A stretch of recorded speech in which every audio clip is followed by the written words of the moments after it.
Crazy people, welcome to my channel. It's me Chandini. So ఈ video వచ్చేసి మనందరి favourite chicken curry అనమాట. నార్మల్గా చికెన్ కర్రీ చేసుకోవడం ఎవరికన్నా వచ్చింది, అది రాని వాళ్ళు అంటూ ఉండరు. బట్ ఈ వీడియోలో మెయిన్ చేసేది మా గోదావరి స్టైల్లో one of the way of doing chicken curry అనమాట. ఎంతమందికి చికెన్ కర్రీ అంటే ఇష్టమో నాకు కామెంట్ సెక్షన్లో కామెంట్ చేయండి. సో ఈరోజు మా స్టైల్ చికెన్ కర్రీని మేమైతే చూపించబోతున్నాం అనమాట. ఇది రెగ్యులర్గా చేసుకునేలా ఉండదు, కొంచెం డిఫరెంట్గా ఉంటుంది. సో ఇది మేము ఎలా చేసేస్తామో చూద్దాం రండి. So let's get in to the video. So firstly వీడియోకి వెళ్ళే ముందు మనం ఈ చికెన్ కర్రీకి కావాల్సిన ఇంగ్రీడియంట్స్ ఏంటి అనేది చూద్దాం. సో ఫస్ట్లీ మేము తీసుకున్న చికెన్ క్వాంటిటీకి మేము ఒక 3 ఆనియన్స్, 3 పచ్చిమిరపకాయలు, 3 టొమాటోస్, కొంచెం కొత్తిమీర అయితే తీసుకుంటున్నాం అనమాట. మేము ఇక్కడ కొంచెం ఒక 5 మెంబర్స్కి సరిపడా చికెన్ అయితే తీసుకుంటున్నాము. సో ఆబ్వియస్లీ మనకి చికెన్లో గ్రేవీ అనేది ఎక్కువ ఉంటేనే టేస్ట్, కాబట్టి మేము ఇన్ని ఆనియన్స్, ఇన్ని టొమాటోస్ అయితే తీసుకుంటున్నాము. మనం తీసుకున్న ఆనియన్స్కి టొమాటోస్కి తగ్గ చిల్లీస్ అయితే మనం వేసుకోవాలి. ఇక్కడ మేము 3 ఎందుకు తీసుకుంటున్నామంటే పచ్చిమిరపకాయలు, మాకు ఈ పచ్చిమిరపకాయలు అనేవి చాలా అంటే చాలా ఘాటు ఉన్నాయి అనమాట. సో 3 తీసుకుంటే ఈయన ఫన్ మించింది. అండ్ అలా ఆనియన్స్ కట్ చేసుకుని ఫస్ట్ టొమాటోస్, ఆనియన్స్, పచ్చిమిరపకాయలు అన్నీ అలా కట్ చేసుకుని అయితే మనం పక్కన పెట్టేసుకోవాలి. సో కర్రీలోకి వెళ్ళే ముందే కావాల్సినవన్నీ కట్ చేసుకుని పెట్టుకోవడం వల్ల మనకి ఈజీ ఉంటుంది అనమాట. సో పచ్చిమిరపకాయలు మేము అలా బారుగా ఎందుకు చీల్చుతామంటే సో దట్ కర్రీలో మనం ఏరుకుని పక్కకు తీసుకోవడానికి ఈజీగా ఉంటుంది. చిన్నపిల్లలు కూడా గబాలను నవ్వలేకుండా ఈజీగా ఏరుకుని పక్కకు పెట్టుకోవడానికి అయితే మనకు ఉంటుందని చెప్పి మేమైతే 3 పచ్చిమిరపకాయలు అయితే తీసుకున్నాం అలాగా. అండ్ నెక్స్ట్ వచ్చేసి టొమాటోస్ అనమాట. టొమాటోస్ మీరు కట్ చేసుకున్నా వేసుకోవచ్చు, లేకపోతే దాన్ని ప్యూరీ లాగా చేసుకున్నా వేసుకోవచ్చు. అది మీకు ఎలా ఈజీ అనిపిస్తే మీరు అలా చేయండి. మేమైతే టొమాటోస్ అయితే చిన్న చిన్న ముక్కలుగా కట్ చేసేసి అయితే వేస్తున్నాము. సో దట్ మనకి గుజ్జు కూడా ఎక్కువ గ్రేవీ తగులుతుంది అని చెప్పి మేమైతే ఇట్లా తీసుకుంటున్నాము. సో ఇవి మెయిన్ ఇంగ్రీడియంట్స్. అండ్ నెక్స్ట్ వచ్చేసి మేము ఇక్కడ చూపిస్తున్నాం కదా, లైక్ 1.5 kg చికెన్ అయితే మేము తీసుకుంటున్నాము.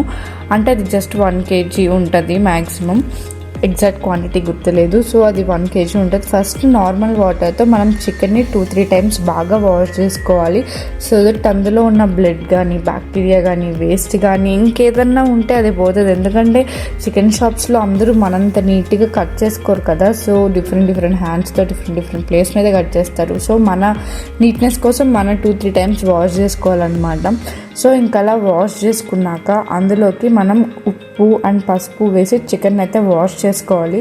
మేము ఎప్పుడు నాన్ వెజ్ వాష్ చేస్తే మ్యాక్సిమం గల్లుప్పని ప్రిఫర్ చేస్తాం. ఎందుకంటే గల్లుప్పు అనేది it's pure form of salt which act against bacteria అనమాట. బ్యాక్టీరియా సైడ్ మంచిగా వర్క్ చేస్తుందని చెప్పి మేము గల్లుప్పునే ఎక్కువ ప్రిఫర్ చేస్తాం, అండ్ హెల్దీ కూడా అని చెప్పి. సో గల్లుప్పు అండ్ పసుపు చికెన్కి బాగా పట్టించి ఫుల్గా వాష్ చేయాలి. ఎలా అంటే మేమైతే అలా బాగా చికెన్కి పట్టించేసి ఉప్పు అండ్ పసుపుని అలా పక్కన ఒక 5 minutes అయితే ఉంచేస్తాము.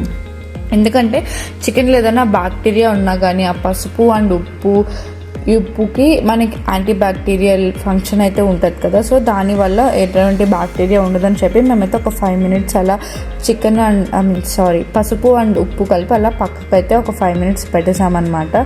సో ఒక 5 minutes అయ్యాక దాన్ని మొత్తం వాష్ చేసేయాలి. వాష్ చేసేసి ఉప్పు, పసుపు, లైట్గా పసుపు, కారం అండ్ పెరుగు వేసి చికెన్ అయితే మనం బాగా మ్యారినేట్ చేయాలి. మీకు కావాలితే మీరు హ్యాండ్తో అన్నా చేసుకోవచ్చు, కాకపోతే ఇక్కడ మనం కారం అనేది ఎక్కువ వేస్తాం మ్యారినేట్ చేసినప్పుడు. సో మ్యారినేట్ చేసినప్పుడు కారం వేయడం వల్ల ఏంటంటే హ్యాండ్ కూడా మండుతుంది అనమాట. సో ఆ కారానికి హ్యాండ్ మండకుండా ఉండాలంటే మీరు ఎదర్ గరిటి కానీ, స్పూన్ కానీ, ఆర్ఎల్స్ మీరు గ్లౌజులు వాడినా అది మీ ఇష్టం. దాన్ని బట్టి కొంతమందికి డైరెక్ట్ హ్యాండ్తోనే మ్యారినేట్ చేయడం ఇష్టం. అది మీ ఇంట్రెస్ట్, మీ కంఫర్ట్ అనమాట. సో ఇలా చికెన్ అయితే అన్నీ పట్టేలాగా బాగా మ్యారినేట్ చేసుకోవాలి. చూసారు కదా, చికెన్ నుంచి వాటర్ ఊరుతూనే ఉంటుంది మనం ఎంత వాటర్ తీసినా కానీ.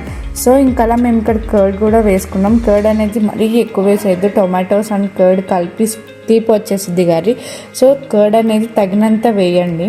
మేమైతే ఇక్కడ హెరిటేజ్ గడ్డ పెరుగునైతే మేము యూజ్ చేసామన్నమాట. జస్ట్ ఒక 2-3 ఐస్ క్యూబ్స్ కూడా వేసాము, ఎందుకంటే కొంచెం గ్రేవీ అనేది మంచిగా వస్తుంది అని చెప్పి మేమైతే అట్లా వేసాము.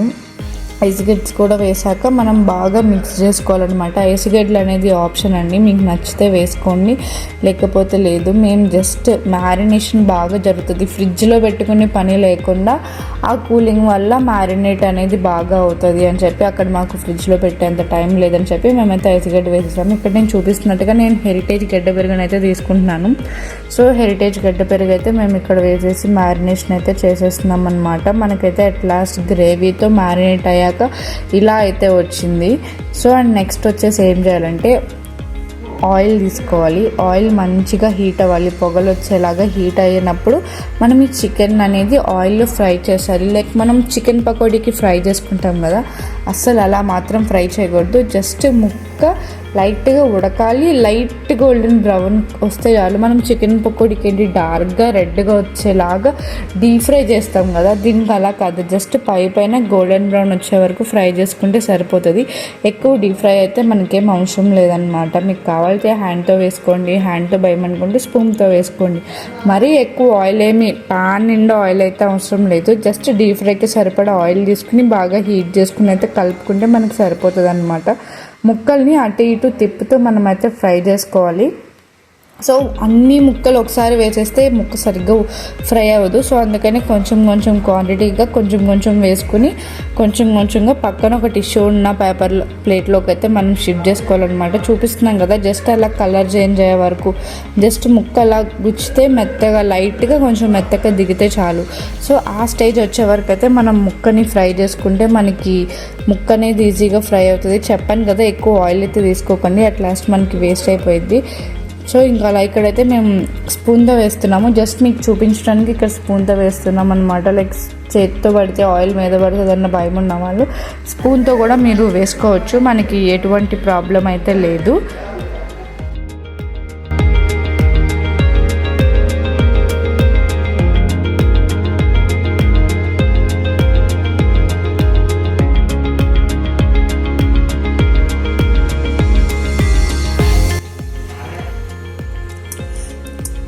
అండ్ నెక్స్ట్ వచ్చేసి వేరే ఒక బౌల్ తీసుకుని ఏమి గిన్నెలో అయితే కర్రీ చేసుకుంటారో ఆ గిన్నెలో ఆయిల్ వేసేసి జస్ట్ ఒక 2-3 టేబుల్ స్పూన్స్ ఆఫ్ ఆయిల్ వేసేసి మనం ముందుగా కట్ చేసి పెట్టుకున్న ఆనియన్స్ని టొమాటోస్ని మనం ముందుగా అయితే బాగా మగ్గించుకుని ఫ్రై చేసుకోవాలన్నమాట. జస్ట్ మనకి ఆయిల్ వేడెక్కిందా లేదా అని తెలియడానికి అలా చిన్న ఉల్లిపాయ ముక్కేసి చూస్తే తెలుస్తుంది.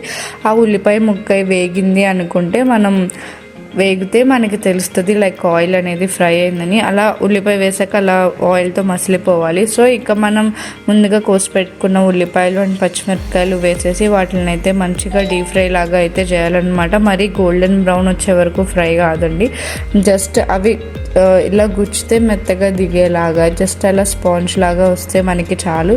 సో ఉల్లిపాయలని మనం అలా వచ్చే వరకు అయితే ఫ్రై చేసేసుకోవాలి. సో అలా ఉల్లిపాయలు అనేవి ఫ్రై అయిపోయినాక మనం టొమాటోస్ ఏమైతే కట్ చేసి పెట్టుకున్నామో వాటిని కూడా వేసేసి టొమాటో పైన స్కిన్ అనేది సపరేట్ అయ్యే వరకు అంత మెత్తగా మగ్గే వరకు అయితే మనం టొమాటోని మగ్గించుకోవాలి, లేకపోతే టొమాటో అనేది మనకి పచ్చిగానే ఉంటుంది అనమాట. సో మూత పెట్టేసుకుని మనం టొమాటోని అయితే మగ్గించేసుకోవాలి. సో మధ్యలో అలా మూత తీస్తూ టొమాటోని అనేది మనం అడుగంటకుండా కదుపుతూ మనం అయితే దాన్ని మంచిగా మగ్గించుకోవాలి. సో ఇంకా మనకి టొమాటో మగ్గిపోయింది అనుకున్నప్పుడు కొంచెం సాల్ట్, కొంచెం కారం, గరం మసాలా, అల్లం వెల్లుల్లి పేస్ట్ ఇవన్నీ వేయాలన్నమాట. లైక్ మీ టేస్ట్కి తగినంత, మీరు ఎంత తింటే అంత దాన్ని బట్టి మీరు అనేది ఇవి వేయాలన్నమాట. ఇవన్నీ వేసి మీరైతే ఫుల్గా టొమాటో ముక్కలకి పట్టేలాగా అయితే ఫుల్ కలుపుకోవాలి. మొత్తం మిక్చర్ అంతరికి మీరు కలపాలన్నమాట. కలిపేసి ఫుల్గా ఇంకా మగ్గించేసుకుంటే మనం వేసిన స్పైసెస్ అన్నీ వాటికి బాగా పడతాయి.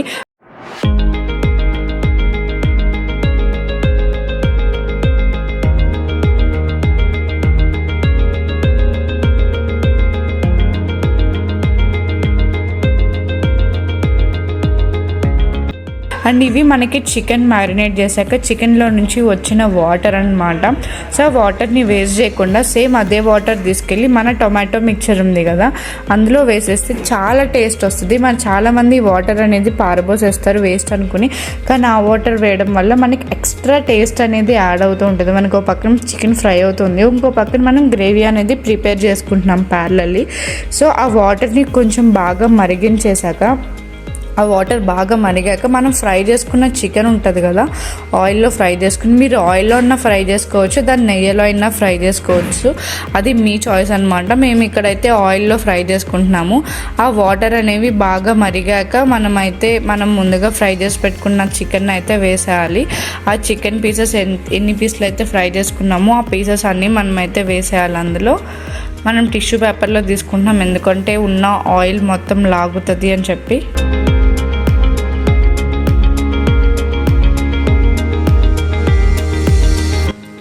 సో అలా మనం చికెన్ మొత్తం వేసేసుకుని మూత పెట్టేసుకుని చికెన్ అయితే మంచిగా ఉడికించుకోవాలన్నమాట. లైక్ ఆ వాటర్ మొత్తం చికెన్లో నుంచి దగ్గర పడేలాగా మనం అయితే ఫుల్గా చికెన్ అనేది ఉడికించుకోవాలి.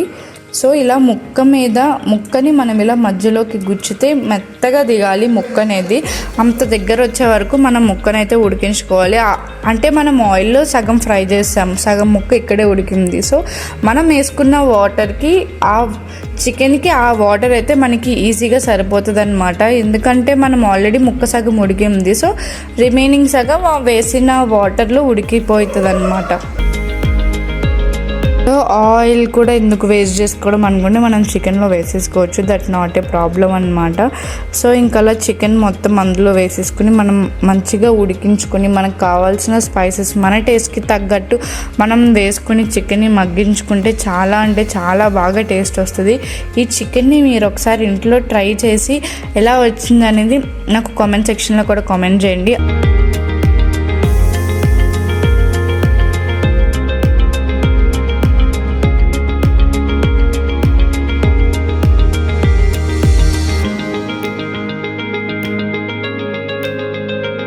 అల్లం వెల్లుల్లి పేస్ట్ మీరు లాస్ట్లో వేసుకుంటే ఇంకా టేస్ట్ అనేది యాడ్ అవుతుంది. మీరు ఫస్ట్లో వేసుకున్నా పర్లేదు, లాస్ట్లో వేసుకున్నా పర్లేదు. మేము ఫస్ట్లో కొంచెం వేసుకున్నాము, ఇంకా లాస్ట్లో ఇంకొంచెం వేసుకుంటున్నాము అనమాట. ఎందుకంటే ఎక్స్ట్రా స్పైసీ అనేది యాడ్ చేస్తుంది అల్లం వెల్లుల్లి పేస్ట్. సో అలా మనకి ముక్క ఉడికే వరకు దాన్ని ఫుల్గా మగ్గించుకోవాలి. సో ఇంకా అలా మేమైతే లాస్ట్లో అల్లం పేస్ట్ అనేది వేసుకున్నాక మాకు ఎందుకో ఘాటు తక్కువైంది అనిపించింది. సో నేను చికెన్ మసాలా కూడా యాడ్ చేస్తున్నా. ఇది నేను జస్ట్ MTR వాళ్ళ చికెన్ మసాలాని అయితే యూజ్ చేస్తున్నా అనమాట. సో చికెన్ మసాలా అనేది మీరు ఇంట్లో ప్రిపేర్ చేసుకున్నదన్నా వేసుకోవచ్చు, లేకపోతే బయట కొనుక్కున్నదన్నా యూజ్ చేసుకోవచ్చు.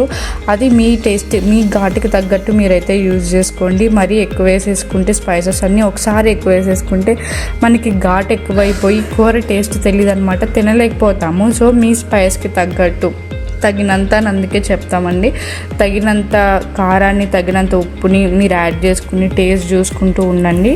సో ఇంకలా లాస్ట్లో కొత్తిమీరతో గార్నిష్ చేసేసుకుని కర్రీ అడుగంటకుండా మీరైతే కలిపేసుకుని దించేసుకోవడమే.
ఇది మన గోదావరి స్టైల్ చికెన్ కర్రీ అన్నమాట. ఈ కర్రీ ట్రై చేశాక మీకు ఎలా వచ్చింది and me favourite way of doing chicken curry ఏంటనేది నా కామెంట్ సెక్షన్లో తెలియజేయండి. Thanks for watching. బాయ్.